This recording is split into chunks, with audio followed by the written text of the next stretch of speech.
Hi friends, welcome to ஜோதிமா சமையல். இன்றைக்கி நம்ம வீடியோவில் என்ன பார்க்க போகிறோன்னா, ஒரு சூப்பரான டெம்டிங்கான சிக்கன் கிரேவி தான் பார்க்க போகிறோம்.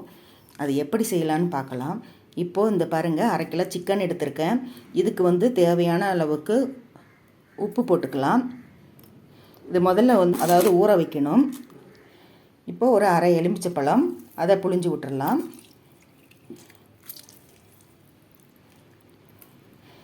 இது அப்படி நல்லா கலர்ஃபுல்லாக சூப்பராக இருக்கும்.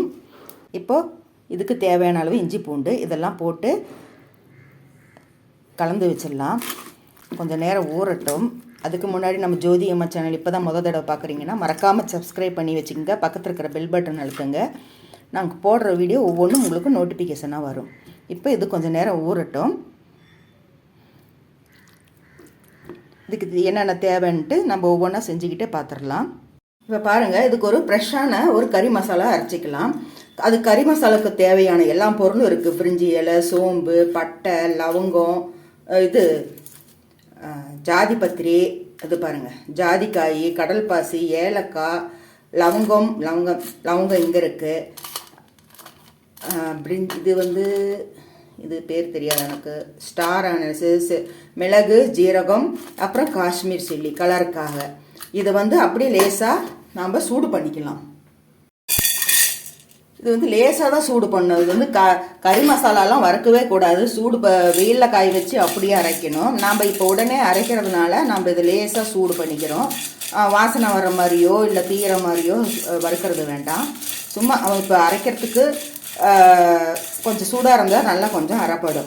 இதுக்கு ஃப்ரெஷ்ஷான ஒரு கறி மசாலா தான் சூப்பராக இருக்கும்.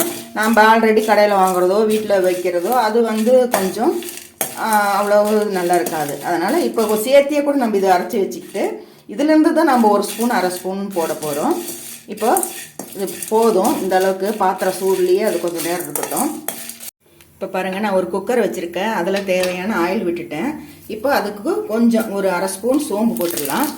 சோம்பு போட்டது ஒரு 2 பெரிய வெங்காயம் கட் பண்ணியிருக்கேன், அதையும் போட்டுடலாம். கொஞ்சம் சின்ன வெங்காயம் போட்டிருக்கேன் இருக்கட்டுமேன்ட்டு. 2 பெரிய வெங்காயம் மட்டும் போட்டிங்கன்னா கூட போதும். இது நல்லா டீப் ஃப்ரை ஆகணும், நல்லா மெரூனாக வரணும், நல்லா வதங்கட்டும். இப்போ பாருங்கள், நல்லா முருவலாக ஆயிடுச்சு. இப்போது ஒரு ஸ்பூன் இஞ்சி பூண்டு பேஸ்ட்டு, அப்புறம் ஒரு தக்காளி, இதெல்லாம் ஒட்டுக்கா போட்டு வேகட்டும். நம்ம அதுலேயும் கொஞ்சம் இஞ்சி பூண்டு போட்டிருக்கோம். இதில் கொஞ்சம் இது நல்லா வதங்கட்டும். இப்போ பாருங்கள், நல்லா வதங்கிடுச்சு. இப்போ நான் மேரினேட் பண்ணி வச்ச அந்த சிக்கன் இதில் போட்டுடலாம். போட்டு நல்லா கலந்து விட்டுருங்க.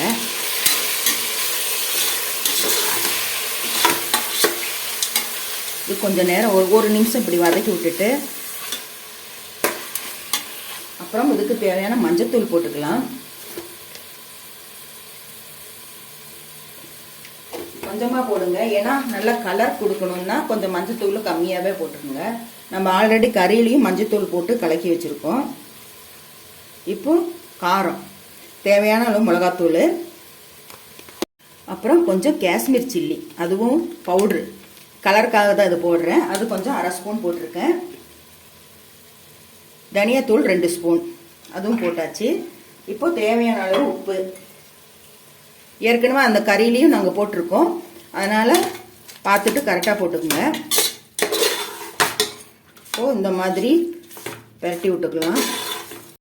பாருங்கள், நல்லா இந்த மாதிரி வெங்காயம் நல்லா முருவலாக வந்தால் அந்த கிரேவி அவ்வளோ கலர் கொடுக்கும். நம்ம காஷ்மீர் சில்லி பவுட்ரு, இப்போ காஷ்மீர் சில்லி வறுத்தும் வச்சுருக்கோம், அதுவும் பொடி பண்ணி போட போகிறோம். இன்னும் கலர் கொடுக்கும் வெந்தவாட்டி.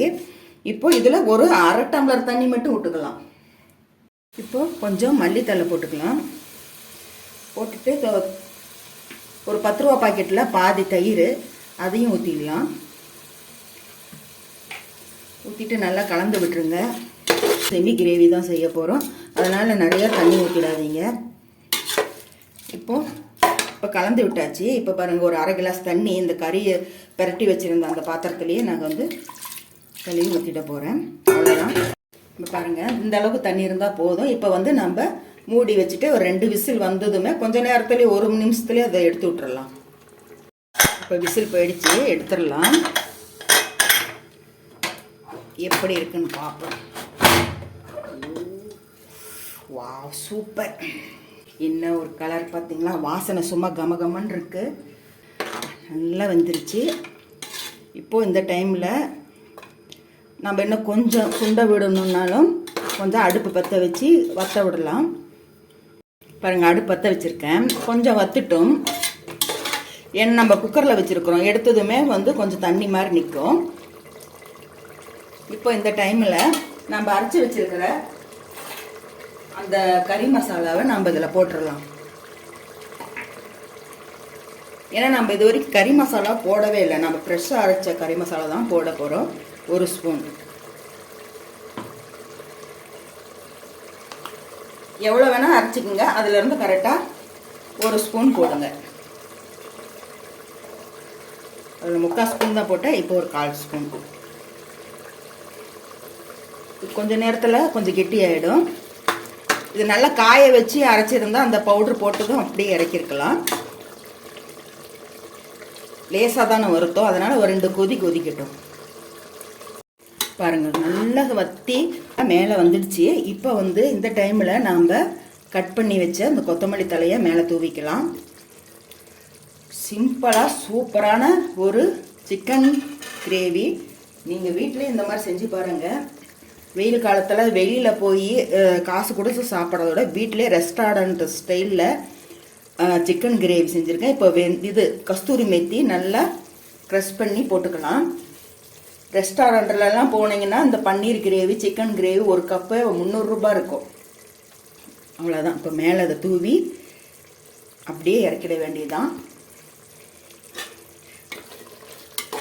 அருமையான ரெஸ்டாரண்ட் ஸ்டைலில் பண்ணியிருக்கேங்க. சூப்பராக இருக்குது. டேஸ்ட் பண்ணி பார்த்துட்டேன். 1/2 கிலோ தான் சிக்கன். இது எவ்வளோ அழகாக சூப்பரான ஒரு வீட்லேயே இந்த அளவுக்கு நம்ம ஹோட்டல் ஸ்டைல்லே செய்ய முடியுங்கிறது பார்த்துக்கலாம். இப்போது நீங்களும் இது மாதிரி செஞ்சு பாருங்கள். செஞ்சு பார்த்துட்டு எப்படி இருக்குன்னு சொல்லுங்கள். இந்த சிக்கன் கிரேவி நானுக்கு, சப்பாத்திக்கு, சாப்பாட்டு கூட நல்லா இருக்குது. பருப்பு சாம்பார் இந்த மாதிரிலாம் வச்சு சாப்பிடும்போது கூட இந்த கிரேவியும் வச்சுக்கிட்டிங்கன்னா ரசத்துக்கு எல்லாம் நல்லாயிருக்கும்.